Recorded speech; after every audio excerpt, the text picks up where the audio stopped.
I suffer from nostalgia, and I'm a sucker for charming old homes and neighborhoods that remind me of movie sets. And that's why I feel like super squishy inside when I spend time in the Highland Park neighborhood in St. Paul. It's a condition. I don't need to be mocked for it. I'm Mary Schumann. I'm a realtor here, and my channel is all about what it's like to live here in the Minneapolis-St. Paul area. So if you are into that kind of thing and you're curious about the area, hit the subscribe button and then hit the bell so you get notified when I post new content. The Highland Park neighborhood of St. Paul is right next to that other charming little neighborhood called Blvd. I've done a video on that. It shares so many of the same characteristics. The homes here are older and they are filled with all of that original charm. St. Paul was settled before Minneapolis, and the housing stock there reflects that. Many of the homes were built in the early 1900s, and they often have things that make my heart sing. Original hardwood floors, beautiful wide wood moldings, built-ins, plaster walls, detached garages, and other features of homes built at that time.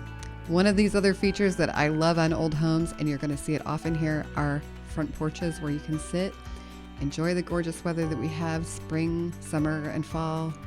Probably not going to want to sit out there in winter, but you do you.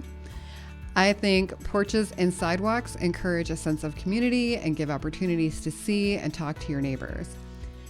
As you enter the neighborhood from the west side on Ford Parkway coming over the Mississippi River, you're going to look south and you'll notice a large construction site, which is a planned community / new construction development. So if you're into the city lifestyle and you want that access, but you are not interested in old homes, and you know, what's wrong with you? I'm kidding. This can be a great option for you. This neighborhood is called Highland Bridge, and it is a bunch of different developments or builders. And it includes things like row homes, a senior living development, a community park, shops, and restaurants. This is not going to be where you go to find a bargain, because the row homes are at the upper end of the pricing for this part of St. Paul. A lot of them are already built. They're starting at $1.5 million. There are also custom single-family homes being built, and the lot prices start around $500,000. One of the things that I really like about city living is access to sidewalks and bike lanes, as well as the ability to get to restaurants, parks, and shops relatively easily, either on foot, on bike, or in a vehicle. Highland Park is home to all of these things. It has a robust commercial area, so you won't need to go far to grab a bite to eat or do some shopping. Recreation is really convenient as well. It has a golf course and easy access to the massive park system along the Mississippi River, with all of the bike trails that run along that as well.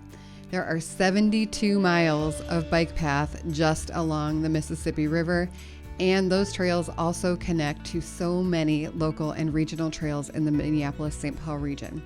Another standout to me is the local library branch and the Highland Park Rec Center. These are in one building. The Rec Center offers educational programs, after-school activities, an open gym, tot times, family events, fitness center memberships, all kinds of things.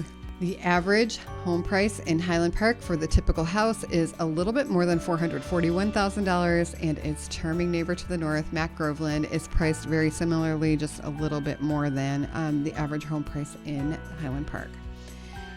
This neighborhood also has easy access to both Minneapolis and St. Paul for work, as well as the freeways that lead to the south, southwest, and southeastern suburbs, or actually anywhere that you want to go within the metro area, including the airport, which is really conveniently located.